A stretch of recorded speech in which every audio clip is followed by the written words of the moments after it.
Bapak, Ibu, dan saudara-saudariku yang terkasih dalam Kristus, salve, damai Tuhan beserta kita. Saudara-saudariku yang terkasih, hari ini kita bertemu dalam renungan Harian Katolik hari Jumat 4 Oktober 2024. Renungan bagi kita diambil dari Injil Lukas bab 10 ayat 13 sampai 16. Saudara-saudara yang terkasih, kemarin kita mendapat renungan dari Injil Lukas bab 10 ayat 1 sampai 12. Di sana dikatakan Yesus mengutus 70 murid untuk pergi berdua-dua menyampaikan kabar sukacita Allah.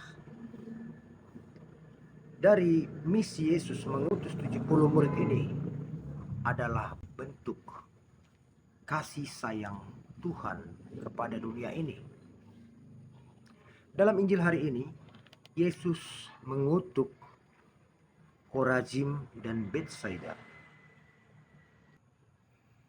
Yesus berkata, celakalah Khorazim dan Betsaida. Mengapa Yesus mengatakan itu? Karena di Khorazim dan Betsaida sudah banyak terjadi mujizat, namun mereka belum juga bertobat. Dan Yesus membandingkannya dengan Tirus dan Sidon. Mengatakan, jika di Tirus dan Sidon diadakan mujizat seperti yang dibuat di Khorazim dan Betsaida, sudah lama mereka berkabung. Artinya sudah lama mereka akan bertobat. Nah, saudara-saudari yang terkasih, dari satu sisi Yesus begitu sangat mengasihi dunia sehingga mengutus bukan lagi 12 murid tapi 70 murid tambahan dari 12 murid yang ada untuk mengabarkan kabar gembira, kabar sukacita Allah. Tujuannya adalah agar dunia mendapatkan jalan keselamatan, agar mereka tidak mengalami maut jika mereka mau mendengarkan kabar sukacita yang dibawa oleh para utusan Yesus.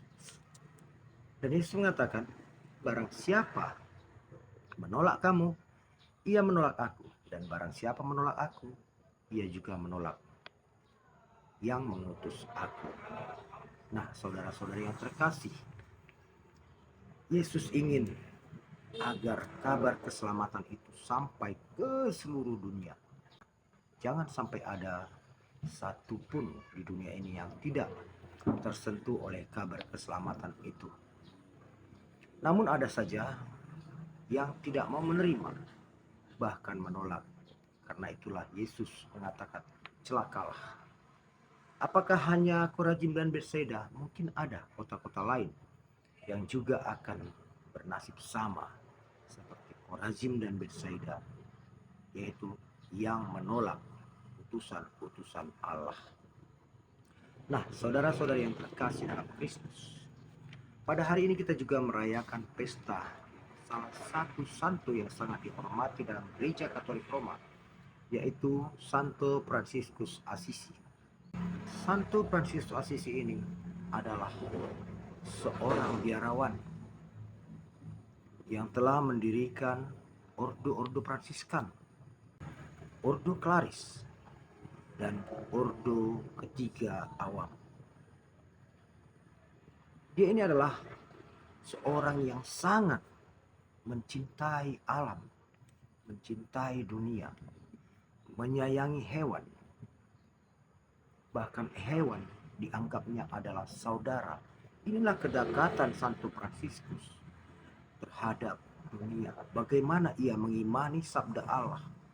Bagaimana ia mengimani Allah yang begitu mencintai dunia, yang mengutus utusannya agar dunia selamat. Santo Fransiskus juga mengilhami sabda Allah ini. Ia begitu menyayangi dunia dan menyayangi yang dikatakan Santo Fransiskus adalah pelindung hewan dan ekologi.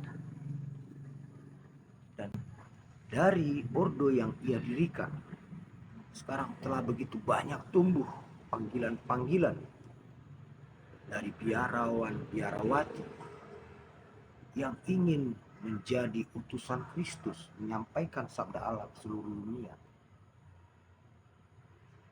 Ini bagian dari yang direncanakan Yesus, agar kabar gembira itu, kabar keselamatan itu tidak berhenti, tapi terus berkelanjutan sampai seluruh dunia mendapatkan kabar gembira, kabar keselamatan. Nah, saudara-saudara yang terkasih, sifat kerendahan hati dari Santo Fransiskus inilah yang membuat banyak pengikutnya, banyak orang-orang yang bergabung dalam ordo-ordo bentukannya menjadi orang-orang yang rendah hati dan orang-orang yang taat berdoa.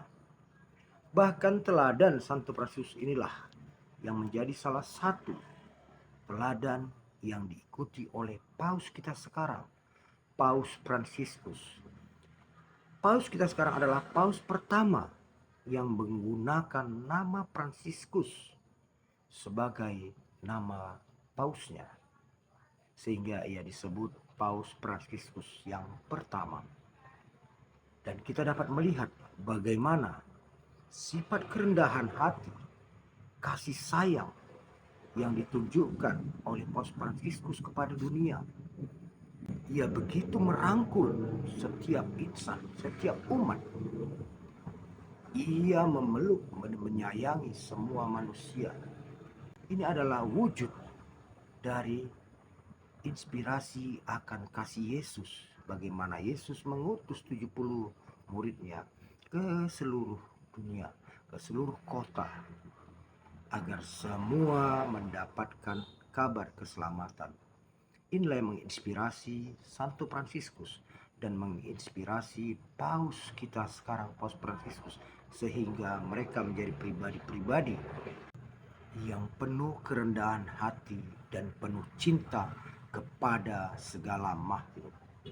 Semoga dengan renungan hari ini, dengan teladan Santo Fransiskus, kita umat Allah, umat Gereja Katolik, semakin rendah hati dan semakin penuh cinta, tidak sebatas kepada saudara-saudara dekat, tapi ke seluruh dunia, ke seluruh alam, mencintai ekologi di mana kita tinggal, sehingga terciptalah dunia yang teduh, nyaman, dan penuh sukacita, karena semua itu adalah berasal dari Allah.